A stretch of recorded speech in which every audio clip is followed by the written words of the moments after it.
it's just rare that I've been with a girl who didn't like my music. Right. You know what I'm saying? Like I couldn't be with a girl if I didn't like her music. You couldn't be with her if you didn't like I couldn't even fuck. Wow. It don't even get you. Wow. So she fine as hell, she look good, but she made music and it's trash. It's a turnoff. Wow. It's like, I don't think a woman would want me if my shit was weak. Yes, sir, Ski. We are back for another edition of Infinite Vibes. I'm Miranda, the man. Richest lady in the AB Lax with me. What's happening, sis? What's up, bro? How you feeling? I'm blessed. I'm highly favored. We just out here getting it, trying to be cool like you. That part. You know, just taking it day by day. You know, I'm blessed and grateful to be around great individuals. Yeah. You know, we got special guests in the building. Special guest. Very, very long overdue. This is a long overdue episode. Long overdue guest. This is somebody who he is literally your favorite artist, and you probably don't even realize it. He got so many accolades. It's crazy. He's been going crazy for a long time. Please introduce yourself to our listeners, my boy. Oh, what's up, y'all? I'm Ye Ali. I'm glad to be here, man. Appreciate y'all. Yeah. Very humble, but he got a lot going on, y'all. Yes. You just seem like you're in a calm spirit right now. I just woke up. You just woke up, so you took a nap. You believe in naps. Okay. I fell asleep in the Uber, so I'm like real zen right now. Okay. That's what's up. You tired? Like nah, I don't really take naps, so I just like got a chance to take a nap today, so I caught a couple of hours. That's right. Congratulations. I ain't gonna lie, I gotta take naps sometimes. Sometimes, not all the time, but I be having. I'm feeling good right now though. That's good, man. Well, it's definitely a pleasure to have you here, man. This is somebody I feel like we've all collectively known each other through the gram and just watching everybody grind and evolve and linking up throughout, going to LA and stuff like that. And when was your first time? I think we met on the gram, I think through Jazzy T. Yep. Shout out to my homegirl DJ Jazzy T. I was just with her a couple weeks ago watching the game. Oh, word. My experience was Trap House Jodeci. Yep. That was the first time it was like the aesthetic of the cover art, because cover arts intrigued me. I know we talked about that. Sure. Yeah. If your cover art is trash, we're not listening. Who is this nigga? Like, he look good. Like, who is it? He over here with these melodies and stuff, and that's what got me into like Ali and want to know like who he was. That's love. Appreciate you. Mm-hmm. Absolutely, man. So you're an artist. You've written for a lot of people. You've toured. You've done shows. Talk to us about your origin. Like, how did you step into this, man? Through college, I think I've always been big on social media like YouTube and Twitter and Facebook. So pretty much the first time I got my hands on the internet, I figured it out, when I was younger. So I think I just kept going viral on Twitter, just like with tweets and stuff. And shout out to this dude named 40 Ounce Van. He was pretty big on Twitter with those parties and stuff like that. And so he stole a couple of my tweets, and I asked him about it. He was super cool. He was like, "Yeah, I thought you was like a meme page. Like I didn't know you was like a real person type of shit." I'm like, "Yeah, it's all my real words." And so he was like, "Oh, I thought it was from a song," and he kind of insinuated like I should write or something like that. And so I didn't really have any connections or anything, but he was the first person that gave me the idea off of the tweets, because people just kept stealing the tweets. They still do it right now, which is like the purpose of it. I just want to see if you can like apply it without it necessarily maybe rhyming or just out of context, just a one-liner. So that's kind of how it started. That was like the brand was, I would just say fly shit. Right. And then it was just trying to figure out how to monetize it and turn it into like, I'm a Kappa, so I used to throw parties at my school, and like I was just really involved with social media that way. So I was popular, but I wasn't good at what I did, like music. I wasn't good at it for a long time, and so like I knew I wasn't good, which is why I never took offense to it not going for how many years I did it. It just didn't really go. Right. But locally, it was like cool, But I just worked at it, and then I guess I'm pretty good at networking, but it's not with the intent of like getting ahead musically. It's just like I might meet somebody at a party or just being cool, and they turn out to be somebody's niece or somebody's daughter, or they introduce me to somebody else. So a lot of it is just my attitude. Mm-hmm. Yeah. I just always felt I was that nigga like before I had the resume or so. I act the same way, you know what I'm saying? Right. I'm just still putting the pieces together, and it's still a journey. But yeah, man, I honestly don't really know how I got here. I just do my thing, and shit happens sometimes, I don't really know. Well, for a lot of listeners that may not know, your tweets are a big deal. Not for real. Like, it has been featured in New York on the subway train, like in the stations. Like, it's been featured on billboards and stuff like that. So, how does that make you feel knowing that words that you've created travel that way and resonate with people? It's dope. I don't really like to talk, like talking. I don't really love it. So it's just like a way for people like to get to know me a little bit better, because I am a little standoffish. Conversationally, you know, it take a minute for me to kind of get going. So I think it helps people get a little bit more insight to me, because I'm not necessarily super talkative all the time. So it started off as just being able to express myself without having to overextend myself or be, you know, messing up my privacy or anything like that. So it just comes to me and I put it out, and then if it goes well, I put it in a song. Like if it gets enough retweets and people fuck with it, I just put it in a song, like a hook or something like that. Yeah. No, that's hard. So, you know, you said that, you know, you basically got inspired to write through Twitter. Yeah. So you never did music, like, ever before? I mean, in school, I was in band and choir and drama, but I didn't like that. My dad just put me in there to stay out of trouble type shit. You know what I'm saying? He needed somewhere for me to be while he worked until he was off. So it wasn't like I didn't enjoy none of that shit. Right. But looking back at it, I should have like focused. I probably would have been lit at like 12 if I would have took it serious. Because I've been doing music my whole life in school, but it was just a class. And I can't read music, so my homie Bobby, shout out to Bobby Legal, he used to write A, B, C, D on the notes for me, and I just would recognize letters. So I could play the music, but I just would recognize it with letters instead of like the actual notes. I just couldn't get it. So he kind of gave me a cheat code, and so I basically cheated all through high school and band. I never could read music or whatever. So I kind of defeated the purpose. But I always tell people, if you can find a way to do it, and you don't get caught, you know. Do this shit. Everybody not cheating. We in all, school. I'm not ashamed. Shit. And band is the one thing that I always wanted to do. So that's pretty cool that you was able to do that, even though you may not have the passion at the time. Yeah. So I was definitely around it, but, you know, I didn't really appreciate it as a kid. I wanted to play sports and shit. But Basketball? I was too short. Football? Soccer? Nah, boxing and karate. Boxing? I wasn't a team player. I was so short and skinny. It's like I'm not getting tick. I understood that as a kid. Like, all right, those guys are way bigger. But boxing and karate, I didn't have to tag anybody in. I didn't have to have a teammate. I didn't have to rely on anybody else. If I fucked up, that was it. If I succeeded, I won. So I like that immediate gratification or lack thereof, knowing that it's in my hands. So I was more of an individual sports type of guy. That's so ironic because in music, you're so collaborative. For real. You're not because I'm not like that in any other walk of life. I'm like to myself, but music is like I can be friendly. So it's like I get it all out through music. Like it's like collaborating. Like, you know, other than that, it's just like I'm comfortable by myself. But I just want to work with other people in music. But that's probably the only aspect I'm really like that. That's real. Yeah. No, that's that dope. makes sense. I love it because it just shows your versatility and your personality. Yeah, for sure, man. So I'm just curious. So it's like for somebody that's been so solo, dolo, you inspire a lot of people through your tweets. I think it's safe to say that there are people that have been influenced by your music. Yes. Who are your influences? It's a good question.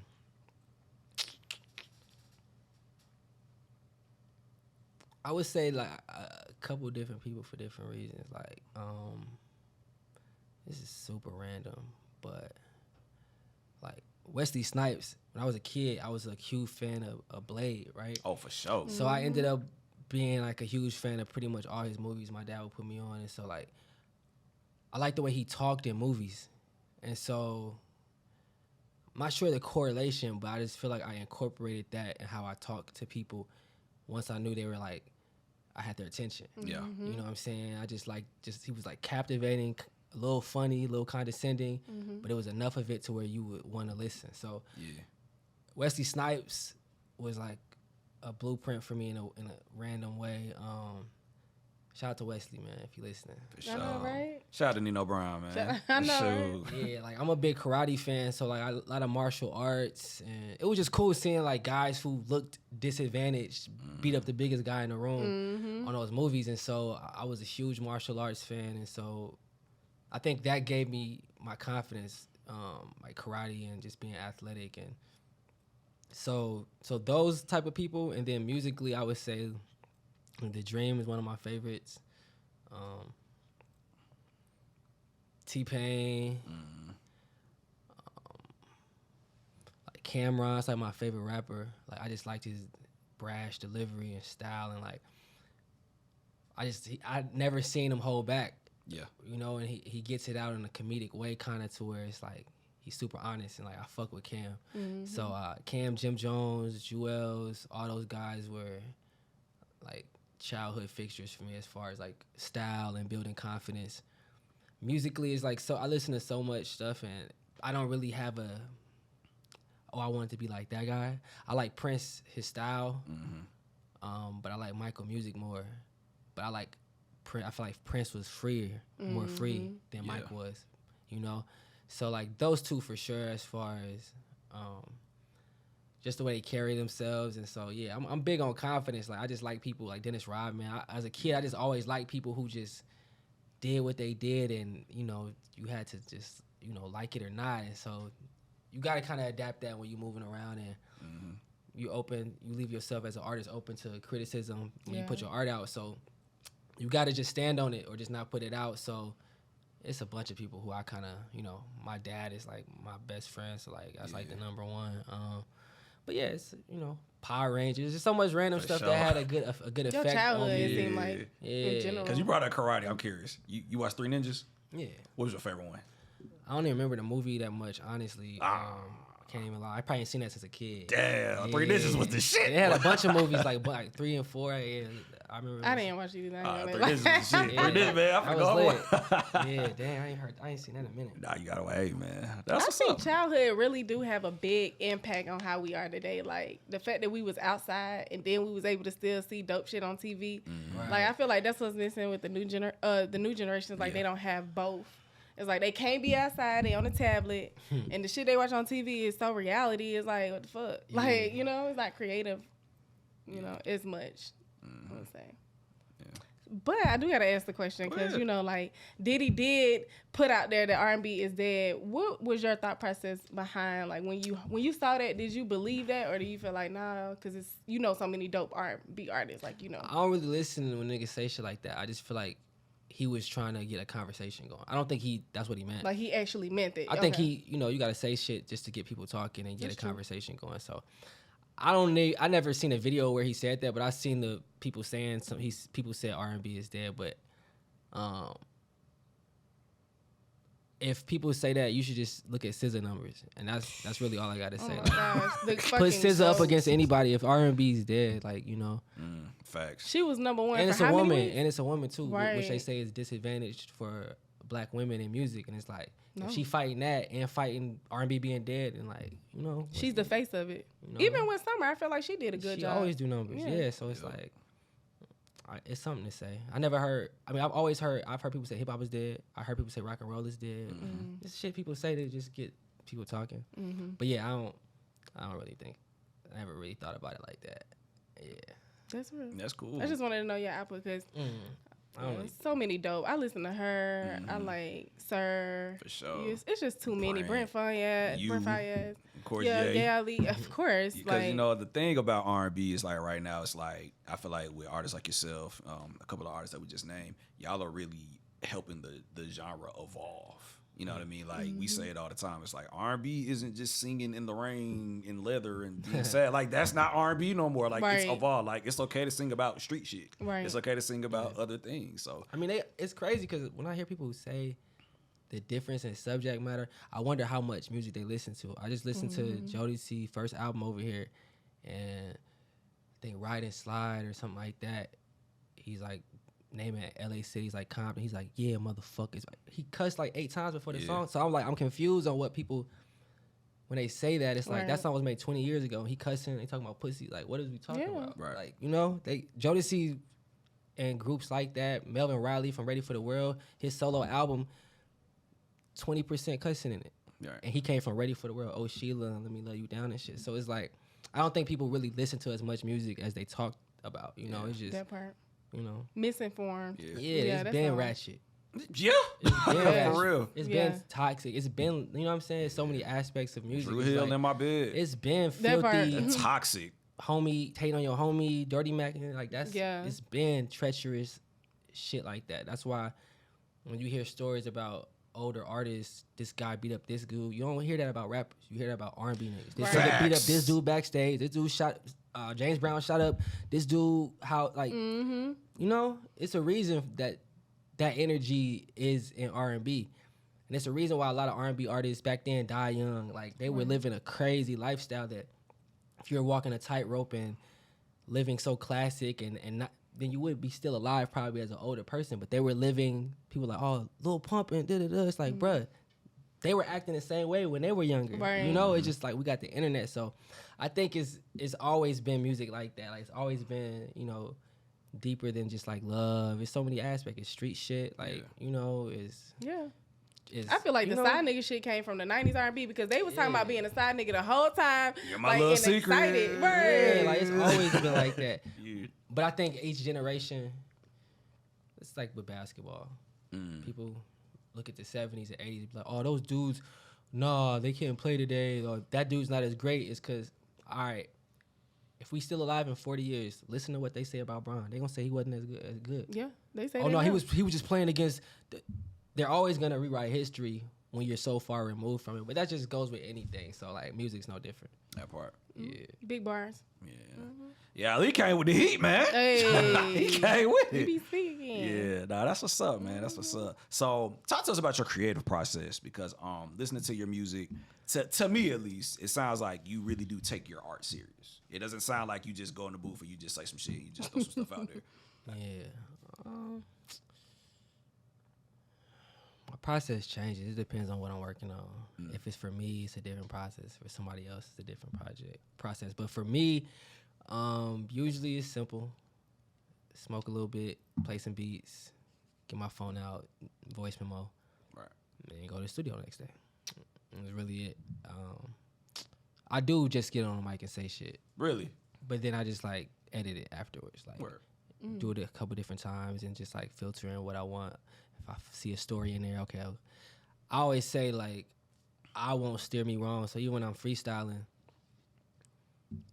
I know me well enough to know that I'm gonna take me somewhere. Like I'm gonna try to wrap it up by the end. I'm gonna have some sort of continuity to it. So you just gotta trust yourself. And then I work with other people too sometimes, and so like they can help. But yeah, it's just very simple. I don't like to overthink it. Working with other artists is like overthinking, which is cool. It's like you want to beat the line.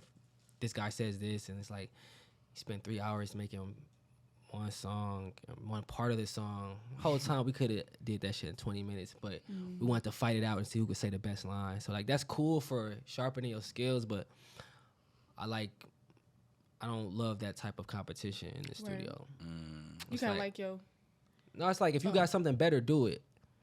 But if you don't say you're gonna do something better. Have it on you. Right. I think we could do it better. Where's your line at? Where's Right. your word? Where's your melody? Why aren't you, so with my shit is different. I know what I want. I know who I want on it. And so it's a little easier just being myself. When you write for somebody else, you gotta be them. And it's like, you don't even know them like that. They can tell you their little story or whatever. So it's more of a drawn out process working with other people, which is cool too. But like, I know me so well that it's just easy just to say some real shit that happened to me pretty much. Right. You know? Yeah. Yeah, it's not really that deep, my process, for real. Would you consider yourself the ladies' man? Um, Because you got some women in your DMs that be saying some crazy. You be sharing some stories sometimes. I can't So even be show like- y'all the good. So you don't I wish share- I could thought that was the good stuff. That ain't the good You can stuff. read some if you want. Shit, I don't even know. All right, well. I don't even know. But you have shared like maybe I can't remember at the top of my head, but like women come at you and be like, Yeah, I'll post come every. fuck me or some shit like that, like that type of shit. You know, I think they know that they gotta say some wild shit for me to even read it. Yeah. So like they try to outdo each other, which is just part of what my fans do. Is just like they know that I'll laugh with you if it's funny enough, or I'll say something back. Right. But ladies, man, you gotta ask them that. I'm not really sure. I know what you mean. You know what I'm saying? Like, it's just Like women love you. That basically yeah, like, it's just You like, got groupies, yeah. bruh. It's yeah, cool. It's okay. cool. We see it. We see it. But that's a good thing. Yeah, You know what I'm saying? no, I always, it's just always been like that. Like, just on some, It's been like It's that, regular. period. Just been like that. Yeah. That's why I don't really like indulge in it as much. It's like I'm very appreciative of that type of compliment because of my music, or if it's not my music, if it's just my looks, that's cool too. I don't like that shit as much. I ain't gonna lie. That don't move me. Like if it's just your looks. It don't move me. Oh yeah. I probably never respond. Damn. Well, that was key to getting how to say stuff to Ali. Yeah. Yeah. That's kind of a turn off though, because even for me, if it's just about my looks, even the approach, like even if I'm single, I still don't be want to hear that shit. I don't care. Yeah. I mean, like, it's just a little offensive, cause your ego, of course. Like you think, oh, you know me from music. Sure, like I don't know you from shit, nigga. You just fine, and you like, oh. Any other time that would be dope to hear, but now it's like you got to figure out how to convert them into fans. So that part is exciting. It's like, all right, you don't know me. I already got one half. You already like me. Yeah. I'm actually talented. Maybe you know what I'm saying. Maybe you should check me out.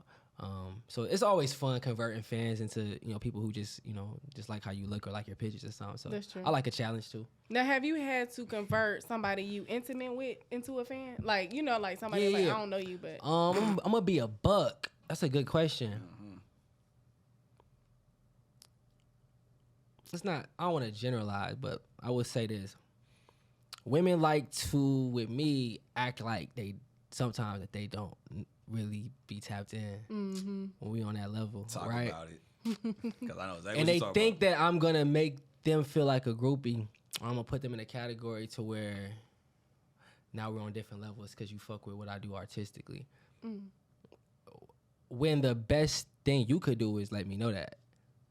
If you don't, there's only so much love I could give you if you don't love me for what I do. But it's not mandatory, and I got relationships, and I'm cool with people who we don't talk about my music, and I don't talk about what they do, and we just cool, like a hoop or something, or whatever the working relationship is. But the only way to my heart is through my craft, and I do many things. So if you don't like the music, you got a lot of shit to choose from. But I don't do no converting. If you don't like me, my music, but you want to fuck with me, if you bad and I'm digging what you putting down, yeah, for sure. Now when you find out and your homegirl, oh my God, yeah, Ali, don't change your energy. You know, you didn't know who I was. You can learn to appreciate me, but I don't require you to switch up like, oh, you're you. Nah. right. If that's not how you respond to me, you don't gotta fake it. We can still be cool. So like, nah, I don't really convert people. Especially if I'm dating a girl, like it's just rare that I've been with a girl who didn't like my music. Right. You know what I'm saying? Like I couldn't be with a girl if I didn't like her music. You couldn't be with her if you didn't Wow. like I couldn't even fuck. Wow. it don't even get you. Wow. So she fine as hell, she no. look good, but she make music and it's trash. It's a turnoff. Wow. It's like I don't think a woman would want me if my shit was weak. If I still look like me and carry myself, she'd be like, this nigga's so, it's just so lame.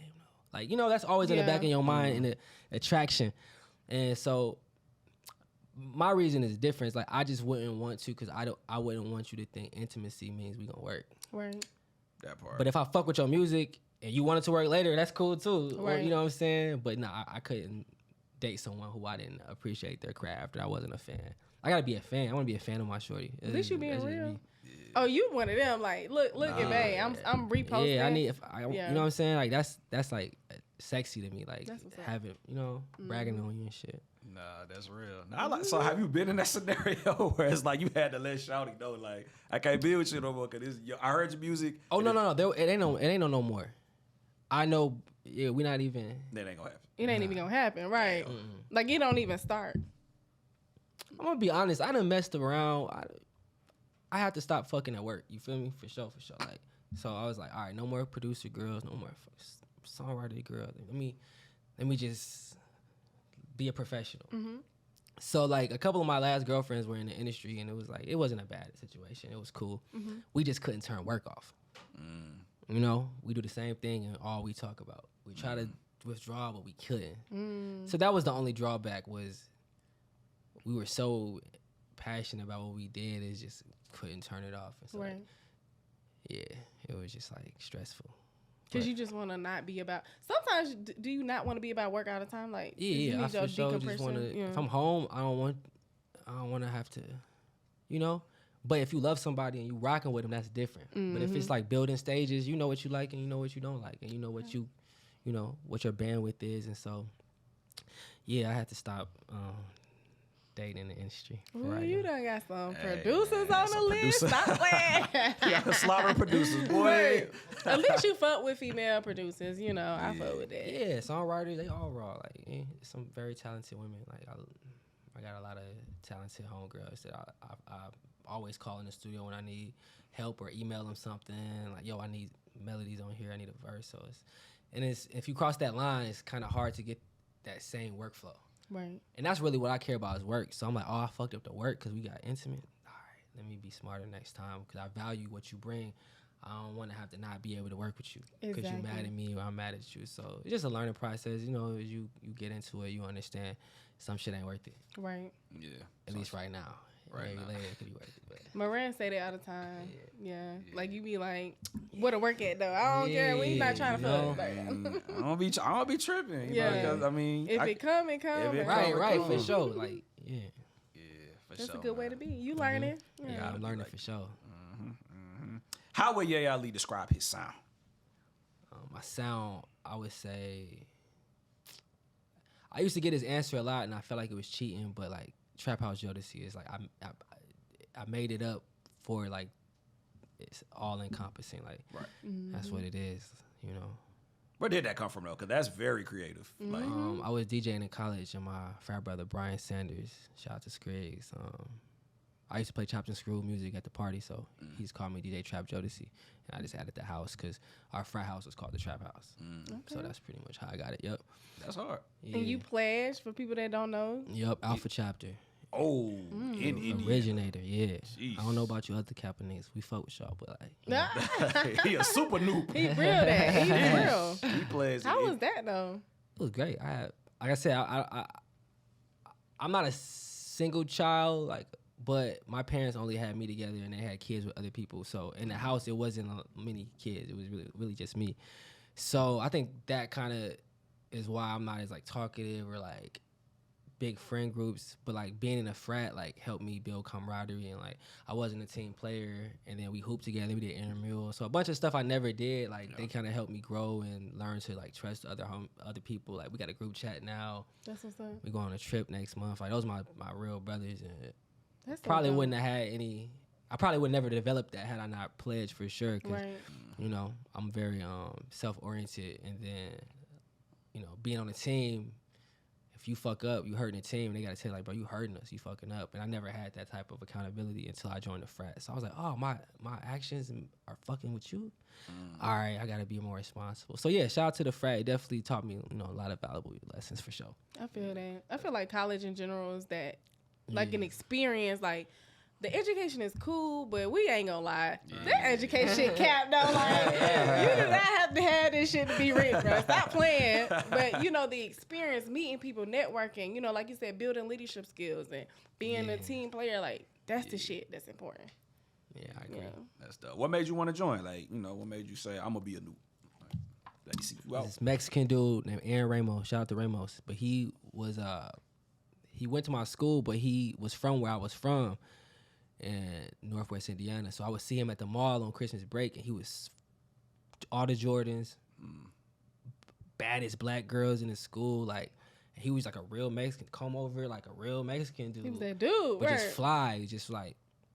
I'm like, man, he always wearing red, so I thought he was a blood and shit. So all his brothers were Kappas too, so I thought they were just all cool bloods in the neighborhood and shit. And then I ended up talking to Buddy at the mall, and he was like, yeah, I'm a Kappa. Like, I'm like, wait, you Mexican?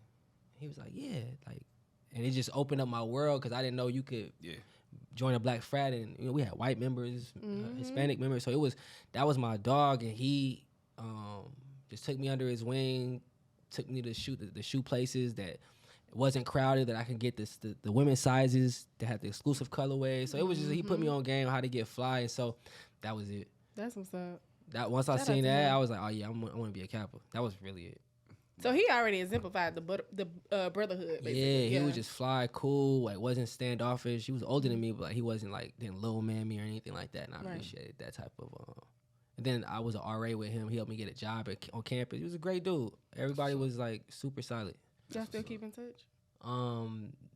Not me and him as much, because he was like 3 classes above me, but like his younger brother, we still keep in touch. But it's so many frat brothers, like we keep in touch through somebody. Yeah, You know what I'm saying? exactly. If not directly, because you're really probably cooler with who you pledge with.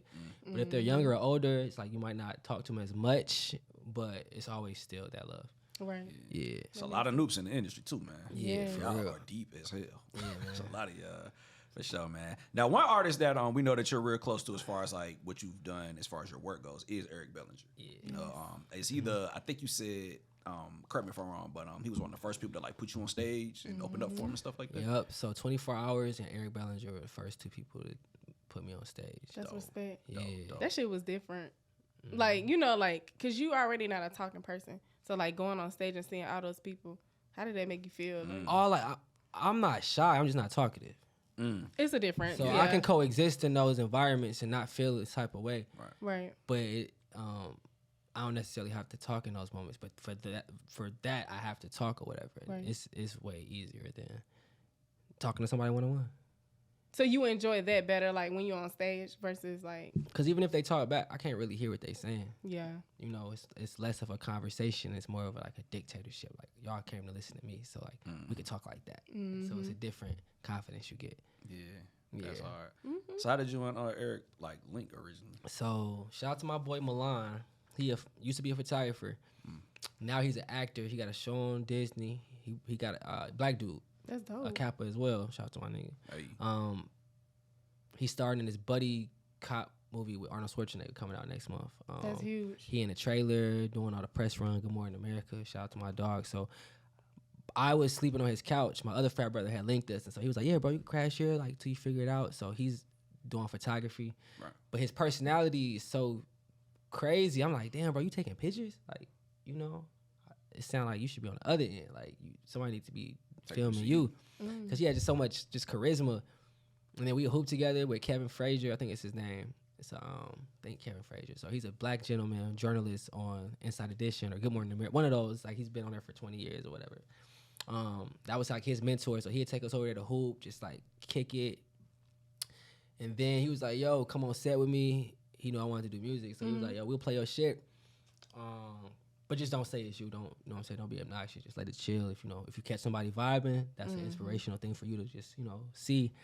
So first one was like Nipsey, God Rest Dead, and then Eric, and then Fetty Wap, 2 Chainz, a couple people like that. So I was just like his assistant on like doing the camera stuff, and I had a little bit of experience in college shooting videos, not much with editing or whatever. So I just wanted to just get my foot in the door. And I met Eric through the homie Milan. We did this is when Vine was popping, so we filmed a skit with him and I think 2 Chainz or Fetty Wap, one of the two, for the song Valet they had. And I was in a skit with Eric, wrote a couple lines. Very simple. It was like what people are doing right now. Right. Eric been on that type of shit, like making skits for a song. Like, it's like he was very ahead of his time in that way. And so I had a few of those. He was really nice, really cool. A couple years later, I met him in the studio with my boy, and he did some melodies, and he asked me to top line. I top lined it pretty quick. He was like, "Oh, you work fast." I'm like, "Oh, thank you." And then he was like, "Oh, where you look familiar." And then I pulled up my phone, and I showed him the skit we did years ago. I looked like I had a haircut, so he didn't know it was me. So, like, that's how we got cool. He was like, "Oh, I remember you." And so we just stayed in touch. He dropped a project 2018 called Saved by the Bellinger, I believe. And then it was like 12 songs. I produced and wrote like 8 or 9 of them. And so then he took me on tour with him. He had some interviews, and he was telling the people at the radio station that I was producing the whole project. So it was really cool, man. I never had anybody, like vouch for me like that. Right. And so I'm a big fan of bro as a person and just musically also. Like, his little sister needed somebody to be her love interest in the video. The dude dropped out. Like, he called me. I was on set for 10 hours. Like, for his little sister. Like, that's because, That's what you do for I fam. do that for bro. You know what I'm saying? He'll pull up in my writing camp in a Maserati, like, big flexing. And, I appreciate that shit because you don't have to do that. So it's a few people I have that type of camaraderie with. Like, that's my dog. It's one of my favorite people for sure. Like, outside of the music, y'all have a relationship? Yeah, if we ain't do music, I'd still be cool, bro. Like, he just cool nigga, man. I'm a fan of his work, too. That nigga hard. Very. Yeah. Like writing wise, just because you're a writer as well too. Did you have some type of inspiration from him because like he's had some big records that he's written? Yeah, my first time I met him, we went to his crib to work, and he stopped by his mailbox, and it was like a Justin Bieber check, and he looked at me and was like, "Might want to start fucking with this." I'm like, he didn't even tell me how much it was. He ain't wrote for Bieber in 10 years. Mm-hmm. He just like, nigga, this old money still coming in. So I was like, damn.